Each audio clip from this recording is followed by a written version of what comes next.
नमस्कार दोस्तों, कैसे हो आप सब। उम्मीद करता हूँ सभी अच्छे होंगे, कुशल मंगल होंगे। तो आज के हमारे इस भारत की जो राज्यव्यवस्था है, इस सेशन में आप सभी का स्वागत है। हम इससे पहले राष्ट्रपति और उसके उसकी शक्तियाँ था, उपराष्ट्रपति वगैरह और जो संसद है उनको पढ़ चुके हैं। आज हम पढ़ेंगे न्यायपालिका को। तो चलो शुरू करते हैं आज के सेशन की। तो न्यायपालिका, पहले न्यायपालिका का थोड़ी सी इतिहास को देख लेते हैं भाई। न्यायपालिका का जो पद है, ये न्यायपालिका जो व्यवस्था है, ये भारतीय संविधान में कहाँ से इसको शामिल किया गया। तो इसको जो शामिल किया गया वो अमेरिका से किया है। कहाँ से किया गया है ये क्वेश्चन ऑब्जेक्टिव जो पेपर आते हैं उन्हें बहुत पूछा जाता है कि भाई जो न्यायपालिका है, न्यायपालिका की जो संरचना है और न्यायपालिका से संबंधित जो भी अनुच्छेद है वो हमारे देश भारतीय संविधान में कौन से देश से अंगीकृत किए गए हैं। तो किए गए हैं अमेरिका से या यूएस से बोल दो आप। ठीक है, बात करें अनुच्छेदों की भाई, न्यायपालिका में कौन कौन से अनुच्छेद। जब भी न्यायपालिका की बात की जाए तो हमें याद आएगा कि भाई अनुच्छेद 124 से लेकर 147 जो अनुच्छेद है वो जो भारत की न्यायपालिका है, सुप्रीम कोर्ट है, उससे संबंधित बोल सकते हैं हम, यह बोल सुप्रीम कोर्ट। अब इसके इतिहास देखते हैं भाई। भारत में जो सर्वप्रथम है वो सर्वोच्च न्यायालय वगैरह ये कहाँ स्थापना हुई थी, सुप्रीम कोर्ट की। तो जो 1773 का जो रेगुलेटिंग एक्ट है उसके थ्रू जो हमारे जो भारत है उसमें एक सर्वोच्च न्यायालय की स्थापना की पहली बार। ठीक है, और इसका जो क्षेत्राधिकार था, मतलब इसके अंदर कौन कौन क्षेत्र थे, उसमें संपूर्ण भारत नहीं था, केवल इसमें कलकत्ता तक ही सीमित था इसका क्षेत्राधिकार। ठीक, बात करें इसके जो वो क्या बोलते हैं, इसके जो मुख्य न्यायाधीश थे वो कौन है, तो थे एंजिला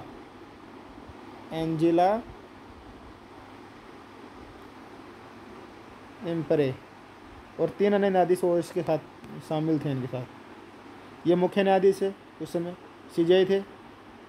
ठीक है, और अभी उनका मेरे को नाम याद नहीं आ रहा। 1861 की बात की जाए तो भाई जो हाई कोर्ट था हमारे जो भारत है उसमें कभी स्थापना हुई थी, तो जो 1861 है उसमें KMB, कोलकाता, मद्रास और बम्बे। ठीक है, कहाँ कहाँ स्थापना हुई पहली बार हमारे उच्च न्यायालय की, तो बोलेंगे भाई 1861 में स्थापना हुई है। और कहाँ कहाँ हुई है, तो कलकत्ता, मद्रास या बॉम्बे, या बोलते हैं हम बॉम्बे, मद्रास और कोलकाता। मद्रास की बात करें तो मद्रास हमारा तमिलनाडु क्षेत्र है, इसे जाना आता है। बात करें 1866 की तो हमारे इलाहाबाद है, वहाँ पर उच्च न्यायालय की स्थापना की 1866 में। जब भारत आज़ाद हुआ उस समय हमारे जो भी प्रांत थे, जितने प्रांत हैं उन सभी में क्या थे, हाई कोर्ट की स्थापना हो चुकी थी उस तरह।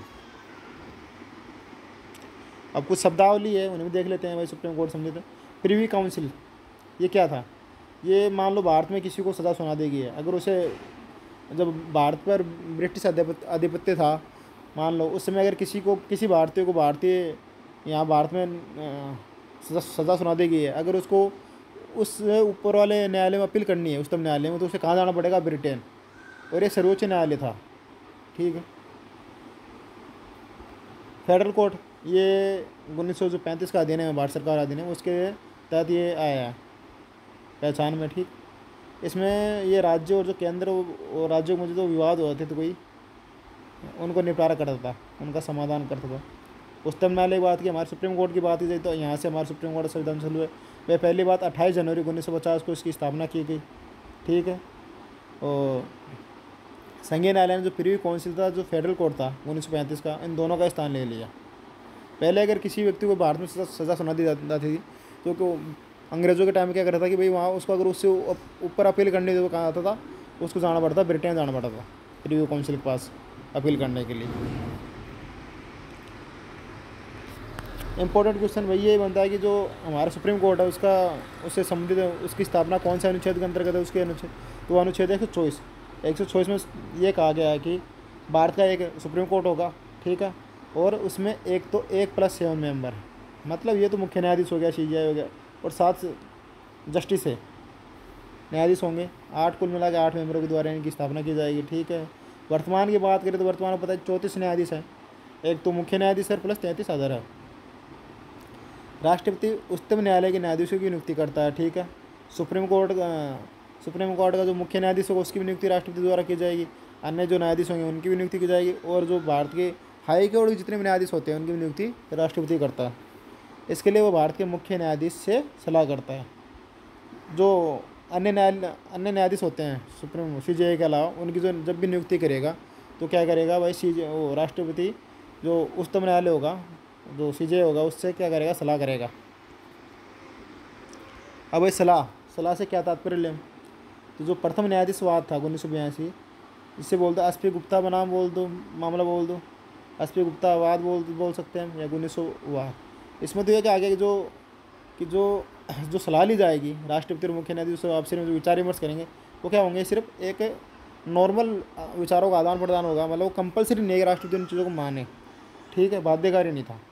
फिर द्वितीय न्यायाधीश मामला आया 1993। पहले हम क्या कह दिया प्रथम न्यायाधीश मामले के भाई कि राष्ट्रपति सुप्रीम कोर्ट के मुख्य न्यायाधीश सलाह मानना चाहे तो मान ही सकते हैं, नहीं मानना चाहे तो नहीं माने, उनकी इच्छा पर डिपेंड है, मतलब बाध्यकारी नहीं था कि वो मानेगा। यानी 1962 में 1993 इसमें भाई सुप्रीम कोर्ट ने साफ साफ कह दिया कि वो जब भी उस राष्ट्रपति साहब किसी भी उच्च सुप्रीम कोर्ट होगी उसमें कोई भी अन्य न्यायाधीश की नियुक्ति करेंगे, तो वो सुप्रीम कोर्ट के जो मुख्य न्यायाधीश होंगे उनकी सलाह मानने के लिए बाध्य है। जैसा इसमें कहा उच्चतम न्यायालय ने अपने पहले वाले निर्णय को पलट दिया और कहा कि सीजेआई और उच्चतम न्यायालय के 3 या एक पैनल का गठन किया गया इसके द्वारा, द्वितीय न्यायाधीशवाद है 1993।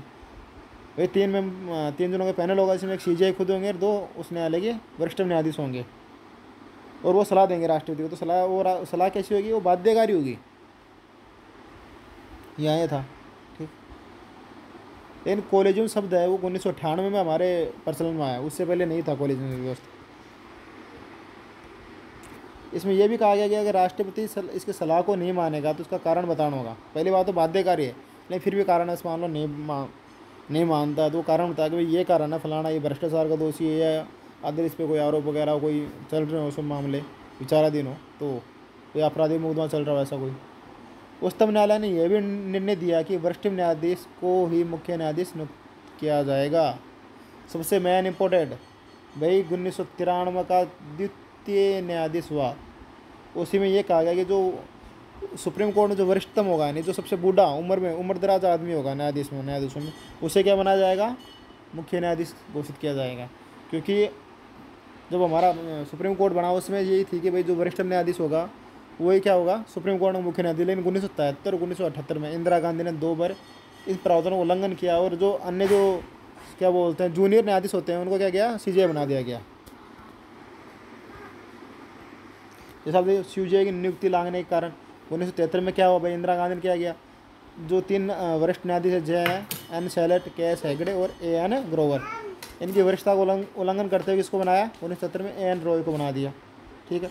फिर ऐसे मामला 1977 में आया, जब इंदिरा गांधी ने पुनः ये किया और आचार खन्ना की वरिष्ठता का उल्लंघन करते हुए किसको बनाया, अम्यू बेग को सीजेआई बना दिया, ठीक है।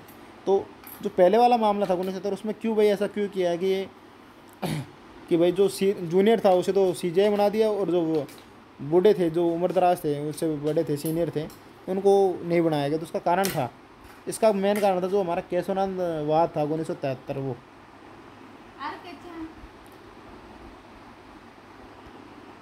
तो एक बार देख लेते। केशवानंद वाद में उपयुक्त 3 जजों ने मूल ढांचे के समर्थन में निर्णय दिया, ठीक है। इससे विधायक की संविधान संशोधन की शक्ति सीमित हुई, कम हुई भाई। तो सरकार ने उपयुक्त न्यायाधीशों की अवहेलना करते हुए A.N. राय के मुख्य न्यायाधीश को बनाया। मतलब केशवानंद भारतीयवाद में क्या कहा गया था वो तो हम देख लेते हैं, देखा हुआ पहले पढ़ चुके हैं, नहीं फिर हम देख लेते हैं। वही ये कहा गया कि जो प्रस्तावना है वो संविधान का हिस्सा है, राइट, बिल्कुल सही है। संसद इसमें संशोधन भी कर सकती है, ये भी सही था, कर सकती है। लेकिन वो जो संशोधन करे, संसद को संशोधन करती है, वो मूल ढांचे के क्या नहीं होना चाहिए, खिलाफ नहीं होना चाहिए। अगर वो मूल ढांचे से विपरीत होगा तो सर्वोच्च न्यायालय जो सुप्रीम कोर्ट है उसकी क्या कर सकता है, न्यायिक पुनरावलोकन कर सकता है। और अगर वो मूल अधिकारों उल्लंघन करता हो या मालूम संविधान के मूल ढांचे के खिलाफ हो तो उसे शून्य घोषित किया जा सकता है। ये याद रखना केशवानंद वाद में कि भाई केशवानंद वाद में सुप्रीम कोर्ट ने ये कहा था कि भाई सुप्रीम कोर्ट संसद है, उसको संविधान में संशोधन करने की शक्ति तो है, कर सकती है, ये नहीं कि नहीं कर सकती, नहीं कर सकती है संविधान में संशोधन। लेकिन वो उसके मूल ढांचे से छेड़छाड़ नहीं कर सकती। मूल ढांचा आपको वहाँ जब भी पेपर में ऐसा क्वेश्चन आएगा तो मूल ढांचे का वर्णन वहाँ साफ साफ होगा क्वेश्चन में। ठीक, तो समझ गए। 1 मिनट रुको, थोड़ा सा वेट करो। ये क्या हो गया, गलत चला गया पेज थोड़ा सा।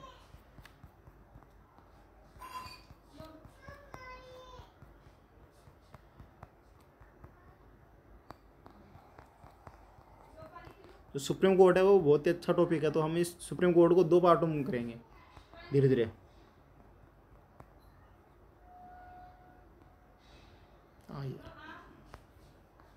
ठीक है, तो क्या किया कि जो जैन सेलेट साहब थे, के एस हेगड़े था वो, और AN ग्रोवर ने, उन्होंने क्या किया, सरकार के खिलाफ फैसला दिया, तो उस सरकार से नाराज़ हो गई। और उस समय सरकार को ये शक्ति प्राप्त थी कि वो सुप्रीम कोर्ट के न्यायाधीशों की नियुक्ति अपनी इच्छा के अनुसार करवा सकती थी, तो वो फिर किया भी सरकार ने। तो ये 2 वाद ऐसे हुए 1973 1970। इसके बाद सुप्रीम कोर्ट ने कह दिया कि नहीं भाई, अब जो भी न्यायाधीश की नियुक्ति की जाएगी 1998 कॉलेज से आया कि वो वरिष्ठता के आधार पर की जाएगी। ठीक है, 1977 में ऐसा क्या हुआ कि भाई अचार खन्ना की जगह अमी बेग को क्यों बनाएगा, तो भाई ये था ADM जबलपुर मामला था ये कोई। उसमें ADM जैसा आप देख रहे हो, ADM जबलपुर बनाम शिवकांत शुक्लावाद, क्योंकि 1975 में क्या हुआ था कि हमारे आबादकाल लगा दिया गया था भारत में। ठीक है, और ये क्या थे, जो आचार खन्ना साहब थे, उन्होंने जीवन के अधिकार को निलंबित किए। भाई सरकार ने क्या किया, जो जीवन का अधिकार होता है, हमारा मौलिक अधिकार दिया हुआ है जीवन का अधिकार, वो उसको क्या कर दिया, निलंबित कर दिया था। लेकिन सर इन्होंने क्या किया, भाई जो आचार खन्ना साहब थे, उन्होंने क्या कर दिया, उसके कह दिया भाई उसे क्या उल्टा निर्णय दिया। सरकार ने निलंबित कर दिया था, लेकिन इन्होंने बहाल कर दिया। ठीक है, और गवर्नमेंट विपक्ष में निर्णय दिया।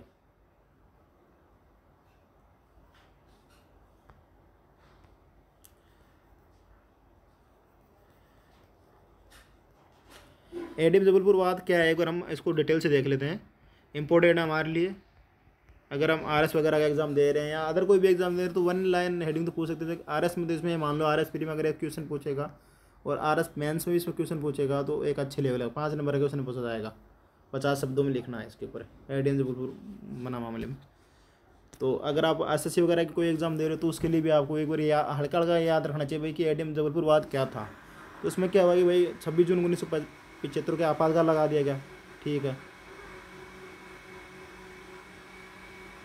आपातकाल लगा दिया तो भाई क्या हुआ कि तो 359(1) है, उसके तहत अनुच्छेद जो 14, 22 और 21-22 को निलंबन कर दिया गया। भाई कर दिया राष्ट्रपति साहब ने। तो इसमें जो मिस एक्ट था उसके खिलाफ उसके तहत क्या हुआ, रुको 1 मिनट थोड़ा सा।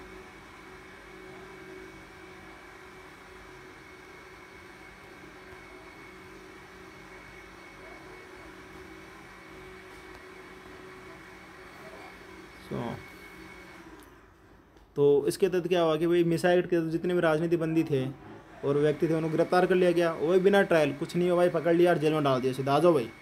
ठीक है, क्योंकि भाई सरकार चाहती थी उस समय, यही था इंदिरा गांधी उस समय, और इंदिरा गांधी थी भी एक पावरफुल नेता।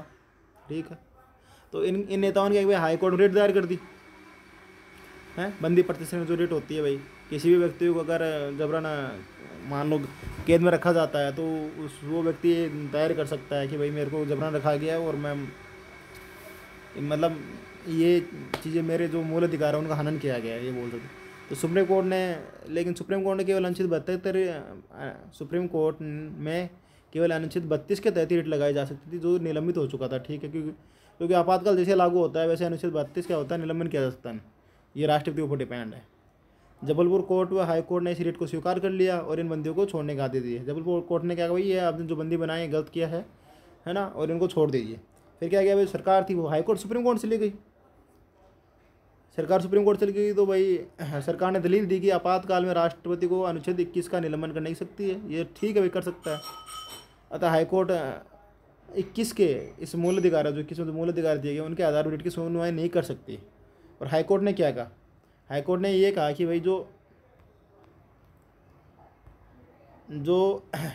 हाईकोर्ट ने कहा कि जो व्यक्ति के जीवन संबंधी अधिकार केवल अनुच्छेद 21 के अलावा अन्य कई विधायी कानूनों में है। यही कहा कि भाई जो ऐसा नहीं है कि जो व्यक्ति का जीवन संबंधी जो अधिकार है वो सिर्फ अनुच्छेद 21 में नहीं, ऐसे ऐसे बहुत सारे हमारे संविधान में अनुच्छेद हैं जिनमें इनको वो विधायी कानूनों में भी है, मतलब है इनके लिए अप्रूव वो किए गए हैं, व्यवस्था की गई है बहुत सारे अनुच्छेदों में। ठीक है। और ये रिट व्यक्ति की स्वतंत्रता के उल्लंघन के विरुद्ध सामान्य विधायी कानूनों के तहत लगाई गई है। व्यक्ति की स्वतंत्रता होती है, उसके उल्लंघन के विरुद्ध सामान्य जो विधायी कानून उनके तहत लगाई गई, ना कि अनुच्छेद 21 के तहत। क्योंकि हाई कोर्ट में अनुच्छेद कौन से अनुच्छेद 226 के तहत रिट लगा जा सकती है। अनुच्छेद 32 के तहत कहाँ लगा जाएगी, तो अनुच्छेद 32 तहत सुप्रीम कोर्ट में। ठीक है। इसके लिए 5 न्यायाधीशों की बेंच बैठी। 4 ने भाई जो 4 न्यायाधीश थे उन्होंने सरकार की दलील को सही माना और सरकार के पक्ष में फैसला दिया। इन जो आचार्य खन्ना साहब थे उन्होंने कहा कि जीवन का अधिकार अनुच्छेद 21 के अलावा अन्य विधायी सामान्य कानून प्राकृतिक कानून में समाहित है।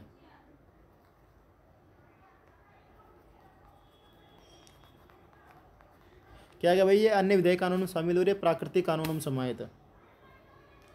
वरिष्ठता और कुशलता। न्यायाधीश की नियुक्ति का मापदंड कैसा होना चाहिए, इस पर विवाद रहता है, यद्यपि सेकंड केस में सीनियरिटी को सही माना है।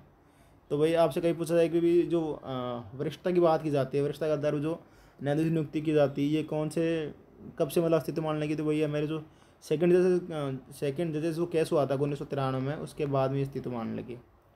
ठीक है। फिर तृतीय न्यायाधीश मामला हो गया 1998 में। 3 नहीं है उस सुप्रीम कोर्ट से, ज़्यादा नहीं है। तो इसमें भी अपने सुप्रीम कोर्ट ने अपने जो पहले जो निर्णय दिया था सेकंड जजेस केस में, उसी को दोहराया और कहा कि भारत के मुख्य न्यायाधीश था। पहले दो ही उसकी थी भाई, पहले 3 ये था कि पहले 3 मेंबरों की एक वो थी, कमेटी थी। लेकिन अब इसमें सुप्रीम कोर्ट ने खुद ने क्या करी, इसमें 2 मेंबरों बढ़ा दी और क्या कहा भाई, एक होगा 5 मेंबरों की कमेटी होगी। कितने मेंबरों की कमेटी होगी, 5। 5 में से एक तो हमारे CJI साहब होंगे और 4 अन्य न्यायाधीश होंगे। ठीक है। और जो सिफारिश की जाएगी राष्ट्रपति साहब को न्यायाधीशों के नाम की, उसमें क्या होगा कि भाई उनका जो बहुमत के आधार पर की जाएगी। ऐसा नहीं है कि सुप्रीम कोर्ट में मुख्य न्यायाधीश अकेला बोल देगा तो नहीं, वरीयता 5 मेंबर है, 5 में से अगर 3 किसी की तरफ है, 2 किसी की तरफ है, तो जो 3 जिनकी साइड होंगे उनका जो मत है उसको पहले माना जाएगा और उन्हीं की नियुक्ति की जाएगी। ठीक।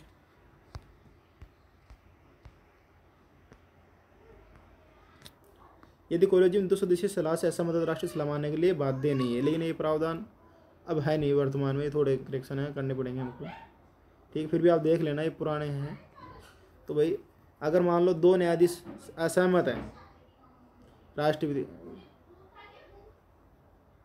तो राष्ट्रपति सलाह को मानने के लिए क्या नहीं है, बाध्य नहीं है।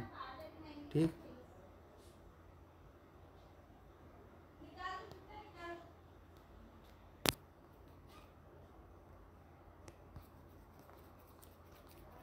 कॉलेजों ने कई बार आलोचना भी की है, लेकिन इसको छोड़ते हैं, हमारे जो मेन है उस चलते हैं।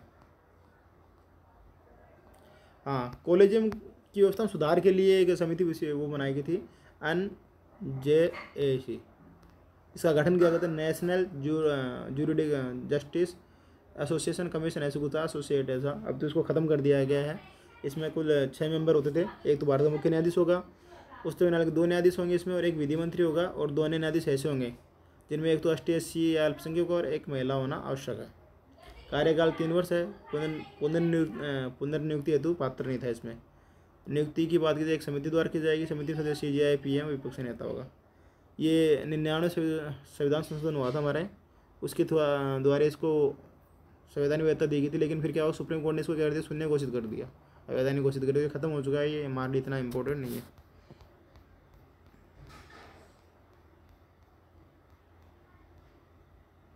अब उच्चतम न्यायालय के न्यायाधीशों की जो योग्यता होती है उनको देख लेते हैं भाई। पहली बात तो कि वो कोई व्यक्ति है वो उच्च न्यायालय में 5 साल तक क्या रहा हो, न्यायाधीश रहा हो। ठीक है। या फिर उच्च न्यायालय में 10 वर्ष तक क्या रहा हो, वकील रहा हो। पहली ये भाई, दोनों में से एक होगा तो चलेगा। अगर 5 साल तक किसी उच्च न्यायालय में न्यायाधीश है तो भी चलेगा। लेकिन अगर वो न्यायाधीश नहीं है 5 साल तक किसी में, तो 10 वर्ष तक किसी उच्च न्यायालय में वकील रहा हो। अब इसमें ये नहीं बताएगा कि वो प्राइवेट रहे या सरकारी, ऐसा कुछ नहीं, सिर्फ ये बताएगा कि 10 साल तक ही वकील रहा। राष्ट्रपति राय में क्या हो, एक विधिवेता प्रख्यात विद्वान। कार्यकाल की बात करो 65 वर्ष तक बना रह सकता है। इसमें ऐसा कोई बाध्यता नहीं है कि 6 या 65 नहीं, इसमें सिर्फ ये बताएगा 65 साल तक रहेगा। जो सुप्रीम कोर्ट में मुख्य न्यायाधीश होते हैं उनकी सेवानिवृत्ति आयु कितनी है, तो 65 वर्ष है। ठीक। पद से हटाने की बात की जाए तो भाई इसमें 2 आधार बताए गए हैं।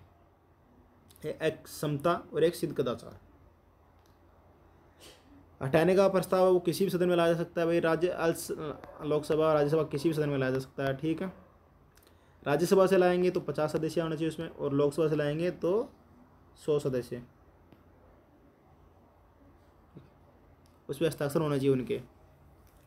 सदन का सभापति इस प्रस्ताव को चाहे तो स्वीकार भी कर सकता है और अस्वीकार भी कर सकता है, सबसे इम्पोर्टेंट बात, ठीक है। अगर प्रस्ताव को स्वीकार कर लिया मान लो सदन के सभापति या अध्यक्ष ने, तो क्या होगा, वो आरोपों की जांच करेगा, ठीक है, और उसके लिए एक समिति का गठन भी करेगा, और समिति का गठन करेगा उसमें कौन होंगे, भारत का CJI होगा एक तो, या फिर उच्चतम न्यायालय कोई अन्य न्यायाधीश हो सकता है, या तो CJI हो या फिर अन्य कोई न्यायाधीश उच्चतम न्यायालय का। तीन व्यक्ति होंगे इसमें जो CJI के जो आरोप लगाएंगे, किसी भी CJI पे या अन्य किसी न्यायाधीश पे कोई आरोप लगाए गए उनकी जांच करने के लिए, किसी भी उच्च न्यायालय का मुख्य न्यायाधीश तो पक्का होगा इसमें एक तो, ये तो कंपलसरी यहाँ पर, और एक विख्यात विधिवेता हो। यदि आरोप सही मान लो पाए गए तो प्रक्रिया आगे बढ़ती है, नहीं तो क्या कर दिया जाता है, प्रक्रिया को वहीं ख़त्म कर दिया जाता है, ठीक है। यदि पहला सदन है उस प्रस्ताव को विशेष बहुमत से पारित करता है, कितने, लेकिन यहाँ देख लेना कि जो प्रस्ताव होगा विशेष बहुमत से पारित होगा, सबसे बड़ी बात, ठीक है। तो पहला सदन अगर विशेष बहुमत से प्रस्ताव को पारित कर देगा तो फिर क्या करेगा, दूसरे सदन वासी प्रक्रिया जाएगी और दूसरा सदन भी उसे विशेष प्रस्ताव से ही पारित करेगा, ठीक है। विशेष बहुमत की जरूरत है, मतलब यहाँ कुल मिला के बात है। लेकिन ये भी कह दिया भाई यहाँ सुप्रीम कोर्ट ने कि इसका भी न्यायिक पुनरावलोकन किया जा सकता है। सुप्रीम कोर्ट सकती है क्या राष्ट्रपति को हटाना, नहीं सॉरी क्या CJI या अन्य सुप्रीम कोर्ट के जो अन्य न्यायाधीश होते हैं उनको हटाने का जो संबंधी कोई प्रस्ताव है या कोई विचार चल रहा है तो क्या उसकी न्यायिक समीक्षा की जा सकती है। बिल्कुल न्यायिक समीक्षा या न्यायिक पुनरावलोकन किया जा सकता है उसका, ये याद रखने वाली बात है। फिर क्या भाई, दोनों सदन पास हो गया तो फिर राष्ट्रपति क्या कर सकता है, न्यायाधीश को हटाने का आदेश जारी करता है। यानी नियुक्ति भी कौन करेगा, राष्ट्रपति साहब। हटाएंगे भी कौन, राष्ट्रपति साहब भी हटाएंगे, ठीक है। अनुच्छेद 125 की बात की जाए तो इसमें जो न्यायाधीश वेतन भत्ते हैं उनके बारे में बताया गया है, आपको याद रखना है। और कार्यकारी मुख्य न्यायाधीश नियुक्ति 126 में, ये इंपॉर्टेंट है आपके लिए। कार्यकारी मुख्य न्यायाधीश नियुक्ति कौन करेगा, पहली बात तो राष्ट्रपति करेगा, ठीक है। यदि और कब करेगा, जब मुख्य न्यायाधीश का पद क्या हो रिक्त हो या अपने काम को करने में असमर्थ हो, तब कब की जाती है कार्यकारी मुख्य न्यायाधीश की नियुक्ति। और करेगा कौन कार्यकारी मुख्य न्यायाधीश की नियुक्ति, राष्ट्रपति द्वारा। कौन सा अनुच्छेद, अनुच्छेद 126। अब बात करते हैं हम अनुच्छेद 127, इसमें तदर्थ न्यायाधीशों की नियुक्ति के बारे में 127 में। तो ये तदर्थ न्यायाधीश होते हैं क्या, पहले तो इस परिभाषा को देख लेते हैं। उच्चतम न्यायालय में अगर गणपूर्ति नहीं है को पूरा करने राष्ट्रपति पहले अनुमति ली जाएगी, फिर जो भारत का मुख्य न्यायाधीश है वो उच्च न्यायालय के किसी न्यायाधीश को उच्चतम न्यायालय में तदर्थ न्यायाधीश नियुक्त कर सकता है। उच्चतम न्यायालय का न्यायाधीश बनने की योग्यता रखने वाले को ही क्या, वही सबसे बड़ी बात है, तदर्थ न्यायाधीश कोई बनेगा तो उसके पास अगर वो एबिलिटी है, योग्यताएं हैं जो उसे बताते हैं वो सुप्रीम कोर्ट में नियुक्त हो सकता है, तो वही व्यक्ति बन सकता है, ठीक है ना। और नियुक्ति कौन करेगा, तो मुख्य न्यायाधीश नियुक्त करता है, राष्ट्रपति पूर्वानुमति से पहले गए। नियुक्ति कौन करेगा, तो तदर्थ न्यायाधीश की 127 के अकॉर्डिंग भारत का मुख्य न्यायाधीश। और इसमें यह भी है कि जिस न्यायाधीश को तदर्थ न्यायाधीश मान लो नियुक्त किया जाता है उसकी भी सहमति ली जाएगी इसमें, ठीक है। अनुच्छेद 128 में कोई आदमी रिटायर्ड हो गया, कोई न्यायाधीश, ठीक है, उसकी दोबारा नियुक्ति की जाए। मान लो कार्यभार बढ़ गया है, और ऐसा क्यों होता है कि भाई किसी रिटायर्ड हुए न्यायाधीश को वापस सुप्रीम कोर्ट में बुलाया जाता है, ऐसा क्यों होता है। तो इसमें हमारा अनुच्छेद 128 उसमें प्रावधान किया गया कि भाई मान लो सुप्रीम कोर्ट में कार्य ज़्यादा बढ़ गया हो तो वह राष्ट्रपति पूर्वानुमति ली जाएगी, और भारत का जो मुख्य न्यायाधीश होगा किसी भी उच्च न्यायालय उच्चतम न्यायालय की जो सेवानिवृत्त जो होता है, रिटायर्ड जो न्यायाधीश होता है उसको उच्चतम न्यायालय में क्या करता है, नियुक्त कर सकता है। और इसमें उस न्यायाधीश की सहमति भी आवश्यक है, ठीक है। इसके वेतन भत्ते राष्ट्रपति निर्धारित किए जाएंगे। कौन निर्धारित करेगा इसके वेतन भत्ते, तो राष्ट्रपति द्वारा निर्धारित किए जाएंगे, ठीक है। याद रखना, सेवानिवृत्त न्यायाधीश के वेतन भत्ते कौन निर्धारित करता है, तो राष्ट्रपति साहब ही निर्धारित करते हैं भाई, शक्तियाँ। और 128 में प्रावधान है कि अगर कार्यभार अधिक हो जाए तो राष्ट्रपति पूर्वानुमति, पहले राष्ट्रपति अनुमति ली जाएगी, फिर मुख्य न्यायाधीश जो होता है रिटायर्ड जो न्यायाधीश उन्हें नियुक्ति करेगा, ठीक। लेकिन वो अपने पद से पहले न्यायाधीश शब्द का प्रयोग नहीं करेगा, ठीक है। कार्यकाल की बात करें तो अधिकतम 2 वर्ष हो सकता है अस्थायी न्यायाधीश या सेवानिवृत्त न्यायाधीश की नियुक्ति है। कौन नियुक्त करेगा सेवानिवृत्त न्यायाधीश को? तो भारत का मुख्य न्यायाधीश करेगा। किसकी अनुमति से? तो राष्ट्रपति की पूर्व अनुमति से। ठीक है। और कार्यकाल 2 साल तक होगा उसका।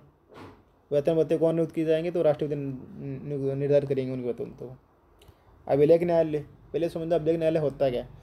अभिलेख न्यायालय का मतलब कि जो भी सुप्रीम कोर्ट ने कोई फैसला दिया जाए उसके डिजिटल रूप में या उसके जो कागजी संबंधी कार्रवाई है उसको एक मतलब एक पुस्तकों में या ऐसे जैसे हम रखते हैं ना प्रमाणिक रूप रखने के लिए, जैसे आपने की किताब है, आपकी किताब को आपको किताब पढ़ रहे हो पुरानी, वो आपने पढ़ ली, कंप्लीट हो गई, उसमें क्वेश्चन हो वगैरह, आप उसको रख लेते हो संभाल के।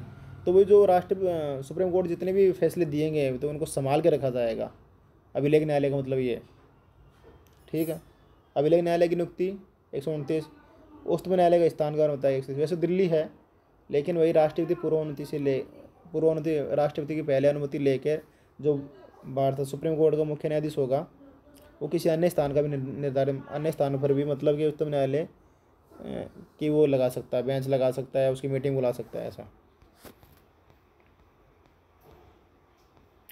उच्चतम न्यायालय की क्षेत्रीय न्यायपीठ रीजनल ब्रांच, ये भी 130 में ही है। मैंने तो ये भी उच्चतम न्यायालय का स्थान तो दिल्ली होगा, लेकिन जो महाराष्ट्र साहब उनकी परमिशन लेके मुख्य न्यायाधीश अन्य कहीं पर भी किसी भी स्थान में नियत कर सकते हैं उच्चतम न्यायालय के लिए। ठीक है।